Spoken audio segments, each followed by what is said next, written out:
दी गई आकृति में ए बी समांतर डी ई के है और बी डी समांतर ई एफ के है, तो हमें सिद्ध करना है डी सी स्क्वायर बराबर सी एफ गुणा में ए सी। देखो इस प्रश्न को भी हम थेल्स प्रमेय से सिद्ध करेंगे।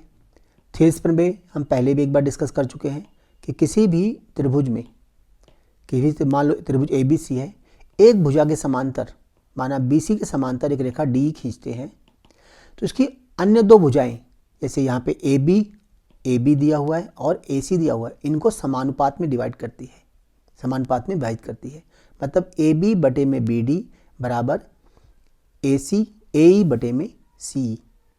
तो इन दोनों भुजाओं का अनुपात इन दोनों भुजाओं के अनुपात के बराबर होगा। इसी प्रमेय का प्रयोग हम इस प्रश्न में करेंगे। तो पहला भाग लेते हैं, ए बी समांतर डी ई है। देखो ए बी समांतर डी ई है, तो हम बड़े त्रिभुज को लेते हैं, त्रिभुज ए बी और सी को लेते हैं। त्रिभुज ए बी सी में ए बी समांतर डी दिया हुआ है हमें। अगर समांतर है तो देखो यहाँ से डी सी डी बटे में डी ए बराबर सी ई बटे में ई बी हो जाएगा थेल्स प्रमेय के हिसाब से। तो सी ई बटे में ई बी बराबर सी डी बटे में डी ए, ये हमारी पहली समीकरण आ गई। अब दूसरा हमें दिया हुआ है कि बी डी समांतर ई एफ के है। तो देखो बी डी हमें दिया हुआ है, बी डी ये लाइन है और ई एफ ये लाइन है। तो इन दोनों को प्रयोग करने के लिए हम ये त्रिभुज लेते हैं, इस त्रिभुज को, त्रिभुज सी डी बी को, त्रिभुज सी डी बी में बी डी समांतर ई एफ दिया हुआ है हमें।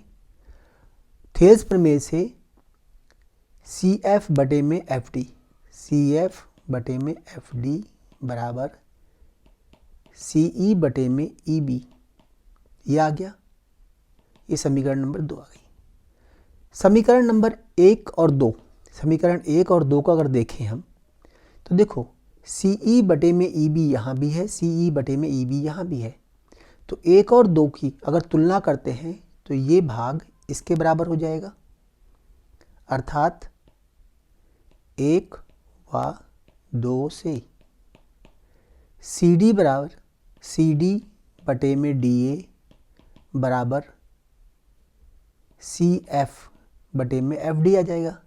अब देखो हमें सिद्ध क्या करना था, हमें सिद्ध करना है डी सी स्क्वायर बराबर सी एफ इंटू ए सी।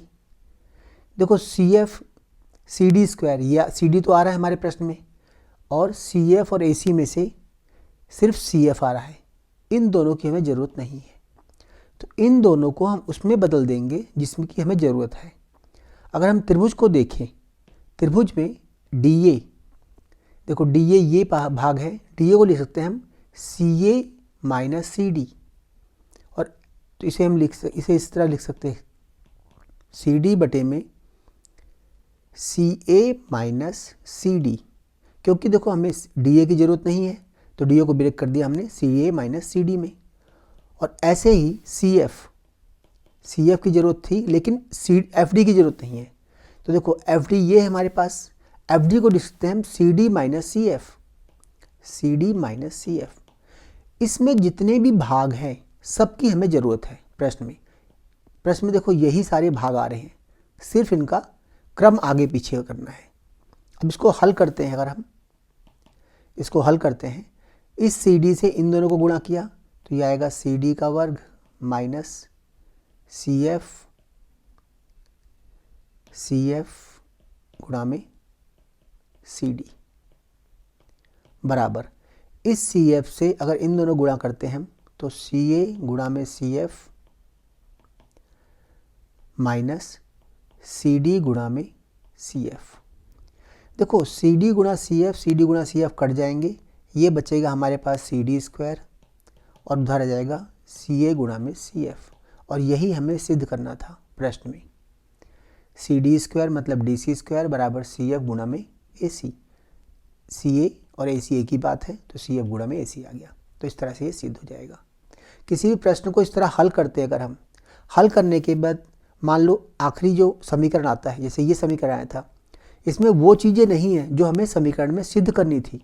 तो हम क्या करेंगे, उन चीज़ों को गायब कर देंगे या उन चीज़ों को बदल देंगे उसमें कि जो चीज़ हमें चाहिए उसके रूप में, और हमारा जो उत्तर है आराम से आ जाएगा।